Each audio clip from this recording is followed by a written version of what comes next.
Hola amigos, ¿qué tal? Estamos de nuevo aquí con una nueva entrega para el canal de la guía de la UNAM para examen, concurso, selección 2018.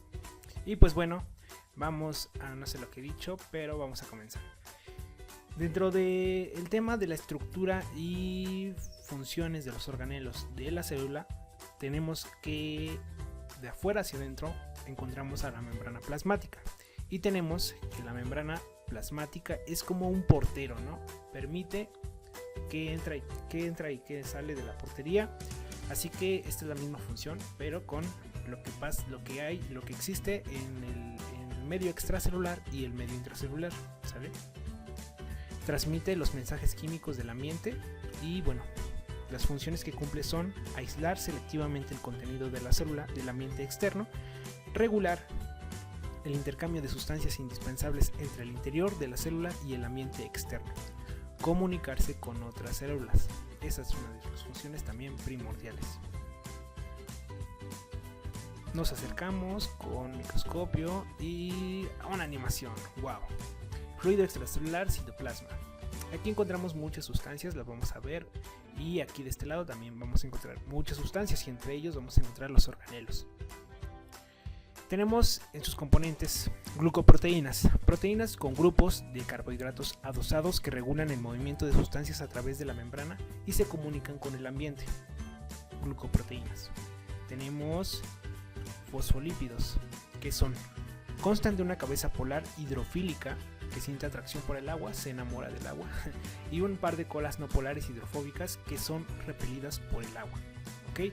Del otro lado interno, también tenemos lo mismo y también tenemos colesterol. Entre esta capa lipídica tenemos colesterol. Tenemos proteínas de transporte, regulan el movimiento de moléculas hidrofílicas solubles en agua a través de la membrana plasmática.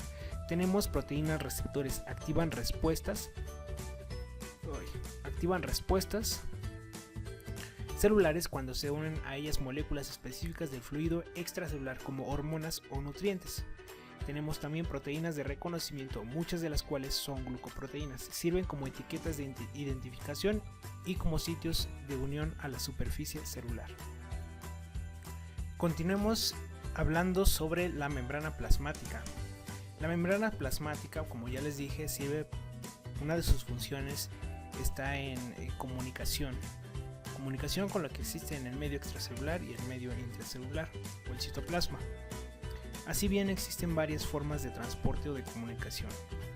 Una de ellas es el transporte pasivo, otra de ellas es el transporte activo y otra de ellas es el transporte mediado por vesículas.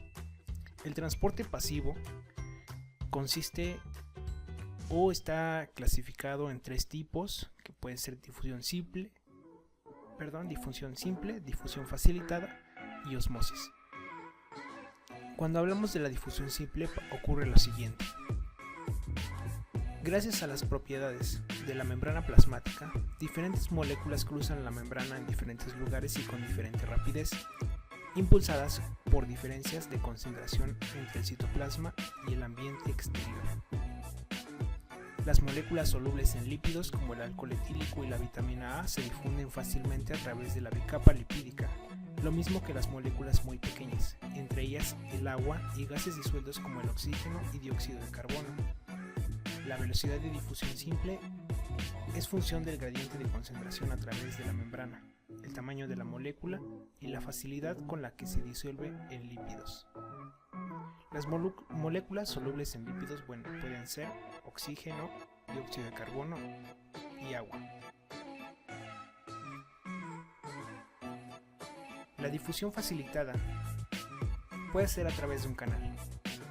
Las moléculas solubles en agua, como los iones potasio, sodio y calcio, aminoácidos y monosacáridos, no pueden atravesar solas la bicapa fosfolipídica.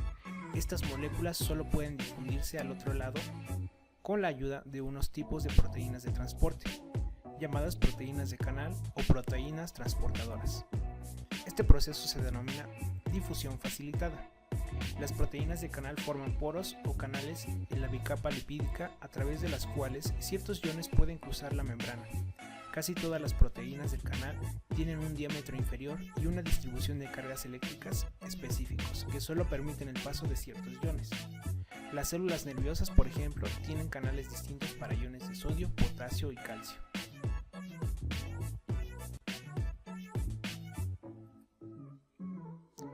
La difusión facilitada a través de un transportador.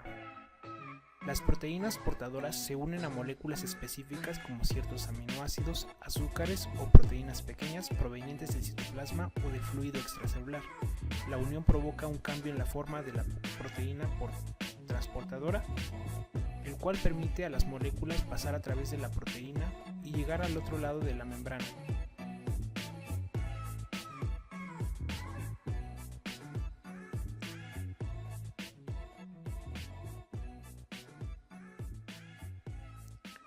La difusión facilitada se efectúa mediante proteínas transportadoras que no gastan energía celular.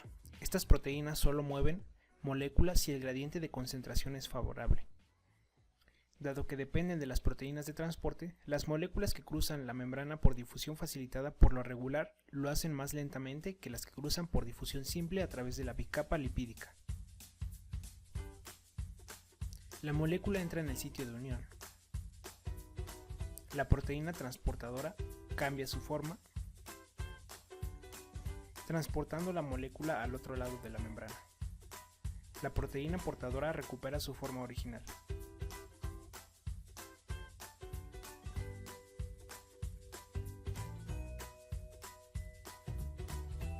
Ahora veremos osmosis. El agua también se difunde de regiones de concentración elevada de agua a regiones de concentración baja. Sin embargo, la difusión del agua a través de las membranas con permeabilidad diferencial tiene efectos tan drásticos e importantes sobre las células que usamos un nombre especial para referirnos a ella. Osmosis. Casi todas las membranas plasmáticas son muy permeables al agua, dado que todas las células contienen sales, proteínas, azúcares y otras sustancias disueltas. El flujo de agua a través de la membrana depende de la concentración de solutos en el líquido que baña las células. Mayor concentración externa.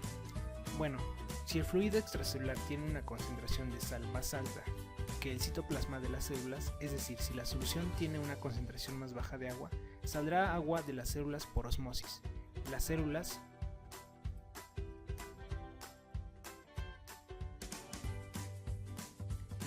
se encogerán hasta que se igualen las concentraciones de agua en el interior y en el exterior de ellas. Las soluciones que tienen una concentración de partículas disueltas más altas que las del citoplasma celular y que por tanto hacen que salga agua de las células por osmosis se describen como hipertónicas, tienen mayor fuerza. Si por el contrario, al ejemplo anterior, la solución externa tiene poca sal o ninguna, entrará agua a las células y las hinchará.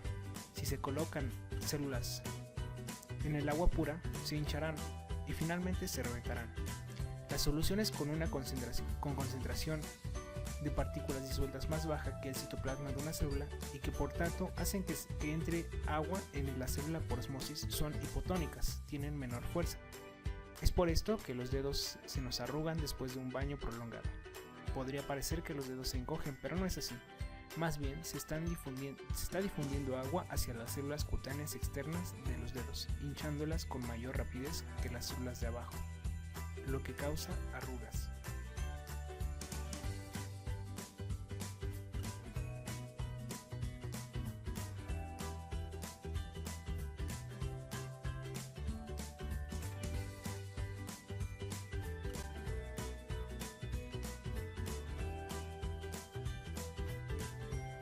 Continuamos con el transporte activo.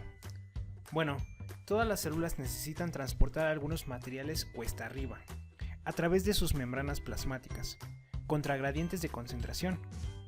En el transporte activo, las proteínas de la membrana utilizan energía celular para pasar moléculas individuales al otro lado de la membrana plasmática, por lo regular en contra de gradientes de concentración. Aquí tenemos una proteína de transporte que tiene un sitio de unión para un ATP y un sitio de unión de reconocimiento para moléculas que van a ser transportadas. Molécula ATP. Se abre la molécula y transporta la molécula. En la proteína de transporte se une a ATP y calcio. La energía del ATP altera la forma de la proteína de transporte, permitiendo el paso del ion al otro lado de la membrana.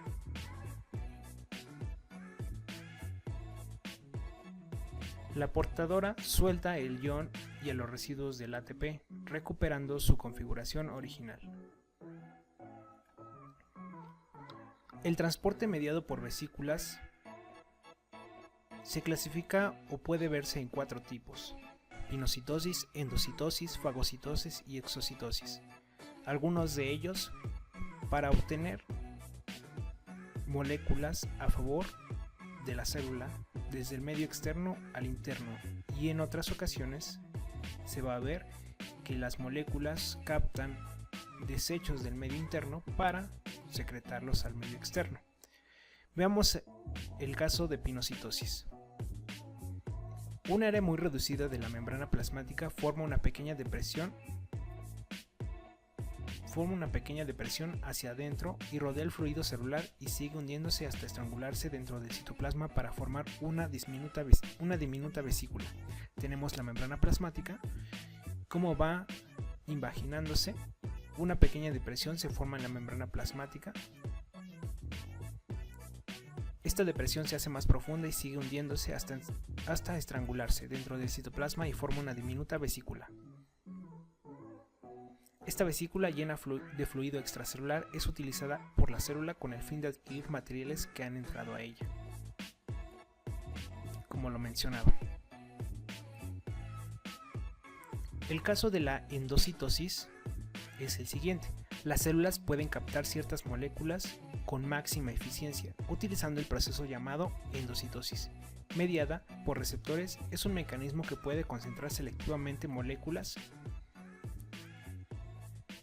específicas dentro de la célula. Si una molécula correcta entra en contacto con una proteína receptora en una de estas fosas recubiertas, se pega al sitio de unión, la fosa se hunde hasta formar una bolsa que finalmente se estrangula para quedar dentro del citoplasma. Tenemos los nutrientes, los receptores y la membrana plasmática de color amarillo. Las proteínas receptores se unen selectivamente a moléculas que están en el fluido extracelular. Se unen selectivamente por los receptores. La membrana se invagina llevando a los receptores y a las moléculas de nutrición o las que hayan captado los receptores. La depresión se ahonda y las moléculas capturadas por receptores se hunden con la membrana. La vesícula contiene fluido extracelular y también una elevada concentración de las moléculas unidas a los receptores. Y de esta manera funciona la endocitosis. La fagocitosis,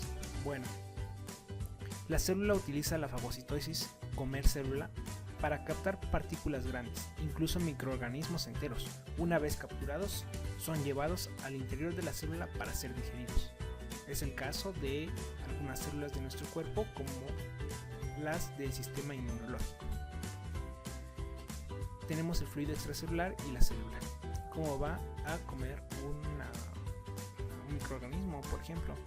Extensiones de la membrana plasmática llamadas pseudópodos envuelven a una partícula extracelular, puede ser alimento.